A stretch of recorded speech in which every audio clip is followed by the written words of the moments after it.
रमता राम जपो रे प्राणी, अब तो सुन ले राम कहानी।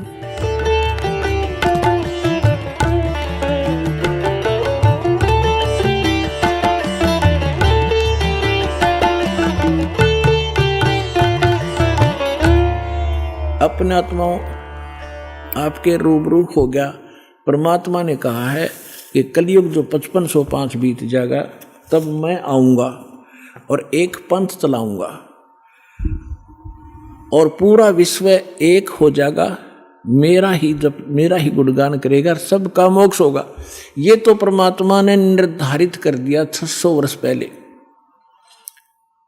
अब उसकी सहयोगी अन्य बहुत से महापुरुषों ने फिर इसका समर्थन किया है, परमात्मा से प्राप्त छोटी मोटी दिव्य दृष्टि लेकर के।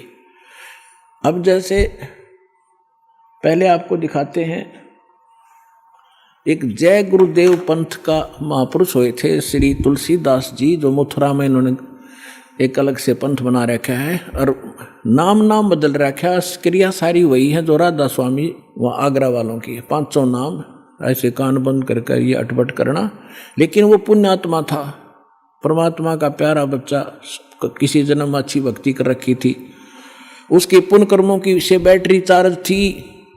उसने 1971 में एक भविष्यवाणी करी थी कि एक महापुरुष जो पूरे विश्व को सच्चा ज्ञान देगा, सारा संसार उसका आदर करेगा, वो प्रगट हो चुका है। अब आपको उनकी शब्दों में सुनाऊंगा, अच्छा लगेगा। देखिए, जय गुरुदेव की अमर वाणी, भाग 2। और ये कहाँ से छपी है देखिएगा। ये है श्री तुलसीदास जी, अब ते चले गए जाए न जाना था। जय गुरुदेव की अमर वाणी, शाकाहारी सदाचारी बाल संघ से संकलित, प्रकाशक दिव्या शर्मा, 88 साकेत कॉलोनी, मथुरा, उत्तर प्रदेश। और मूल्य इतने, मुद्रक है अर्जेंट प्रिंटर्स, पुराना बस स्टैंड, मथुरा, उत्तर प्रदेश। ये है वो महापुरुष। अब इसके चेले क्या कहते हैं, विश्व को शांति अभी नीचे मिलेगी जब तक ये यहाँ रहे डूणा नाश हो गया विश्व का, शांति नाम की चीज नहीं। अब आपको दिखाते हैं, इसके 58 पृष्ठ पर ले चलते हैं। 59 पृष्ठ पर देखिएगा, 59 पृष्ठ है, 59। और ये 28 अगस्त 1971 को शाकाहारी पत्रिका में छपया। उस दिन इसने बोली है वाणी, क्या कहा है कि महापुरुष का जन्म भारतवर्ष के एक छोटे से गांव में हो चुका है। उस महापुरुष का जन्म भारतवर्ष के एक छोटे से गांव में हो चुका है और वह व्यक्ति मानव इतिहास का सबसे महत्वपूर्ण व्यक्ति बनेगा। उसे जनता का इतना बड़ा समर्थन प्राप्त होगा कि आज तक किसी को नहीं मिला है। वह महापुरुष नए सिरे से विधान को बनाएगा और वह विश्व के संपूर्ण देशों पर लागू होगा। उसका एक झंडा होगा, उसकी एक भाषा होगी।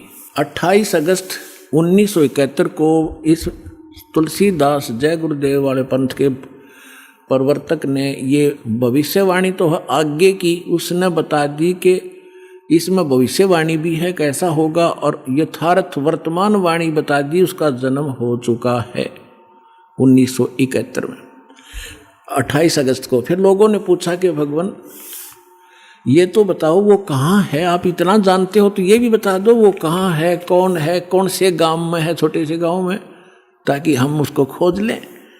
तो इसने फिर क्या बताया, इसने 8 अगस्त 1971 को फिर से बताया, संकेत किया। देखिएगा इसी के 50 नंबर पृष्ठ पर, यही वो पुस्तक है जय गुरुदेव की अमर वाणी, भाग 2। इसके 50 पृष्ठ पे 7 सितंबर 1971 को इसने भविष्यवाणी की और उसमें क्या बताया कि वह अवतार जो 28 अगस्त को इसने बताया था 71 में, वह अवतार जिसकी लोग प्रतीक्षा कर रहे हैं 20 वर्ष का हो चुका है। पुण्यात्माओं, इस दास का जन्म 8 सितंबर 1951 को हुआ और ये दास 7 सितंबर 1971 को पूरा 20 वर्ष का हो चुका था। ये देखिएगा, वह अवतार जिसकी लोग प्रतीक्षा कर रहे हैं वो 20 वर्ष का हो चुका है। यदि उसका पता बता दूं तो लोग पीछे पड़ जाएंगे। अभी ऊपर से आदेश बताने के लिए नहीं हो रहा है। मैं समय का इंतजार कर रहा हूं और सभी महात्माओं ने समय का इंतजार किया है। समय आते ही सबको सब कुछ मालूम हो जाएगा। ये 7 सितंबर 1971 को उसने भविष्यवाणी की। इस दास ने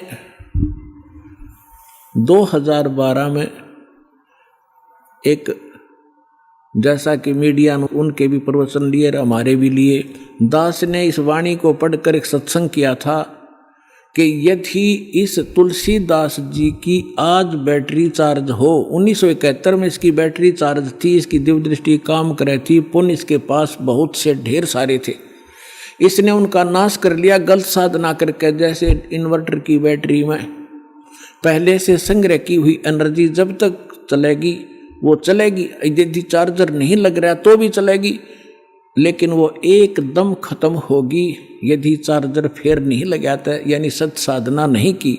यही दशा इस महापुरुष की हुई।